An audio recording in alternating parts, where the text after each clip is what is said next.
राज्याचे मुख्यमंत्री एकनाथ शिंदे यांच्या अयोध्या दौऱ्याची तारीख अखेर ठरली आहे। येत्या 6 एप्रिलला मुख्यमंत्री एकनाथ शिंदे अयोध्या दौऱ्यावर जाणार आहेत। त्यांच्यासोबत शिवसेनेचे सर्व खासदार आणि आमदार असतील।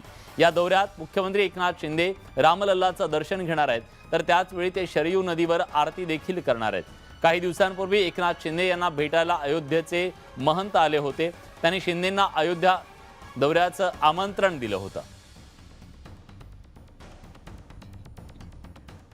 ठाकरे गटाचे खासदार संजय राऊत यांनी शिंदे फडणवीस सरकार आणि केंद्र सरकार यांच्यावर परखड शब्दात टीका केली आहे। महाराष्ट्रातल्या घराघरावर पुन्हा शिवसेनेची गुढी फडकणार असा निर्धार व्यक्त करताना मोगलाई पद्धतीने शिवसेना संपवण्याचा प्रयत्न करण्यात आल्याची टीका त्यांनी केली।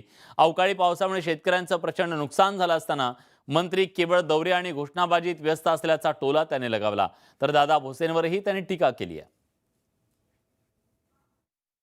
म्हणजे महाराष्ट्राची गुढी म्हणून या शिवसेनेचा उल्लेख केला जातो की ही महाराष्ट्राच्या स्वाभिमानाची गुढी आहे, ती शिवसेना आहे बाळासाहेब। त्या शिवसेनेच्या गुढीवर ज्या प्रकारे केंद्र सरकारने आक्रमण केले मोगलाई पद्धतीने, त्यामुळे या राज्याची जनता दुःखी आहे।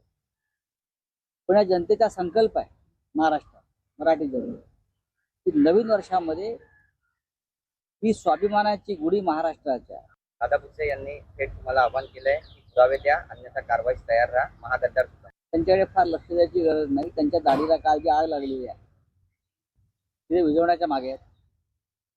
मी त्यांच्यावरती व्यक्तिगत आरोप कधीच केलेला नाही। मी कोणावरही व्यक्तिगत आरोप करत नाही। कोट्यवधी रुपये जे गोळा केले तुम्ही आणि हिशोब दाखवता साधारण 1.5-2 कोटी रुपयाचा, ही तुमच्या वेबसाईटवरच आहे। आणि तुम्ही काय आम्हाला गद्दार महागद्दार म्हणताय? तुम्ही जनतेशी गद्दारी केली। पहा की लोकशाही आहे त्या देशामध्ये, सामान्य नागरिक सुद्धा प्रधानमंत्री, मुख्यमंत्री, मंत्री होऊ शकतो आणि आमचा लोकशाहीवरती पूर्ण विश्वास आहे। जर आपल्याकडे कोणाकडे बहुमत येणार असेल तर तुम्ही त्या पदावर जाऊ शकता। शेवटी आकड्याचा खेळ आहे आणि बहुमत हे नेहमी चंचल असते। आज आमच्याकडे असेल, उद्या दुसरं कोणाकडे तरी असेल। त्याच्यामुळे बहुमताच्या खेळावर कोण अवलंबून राहू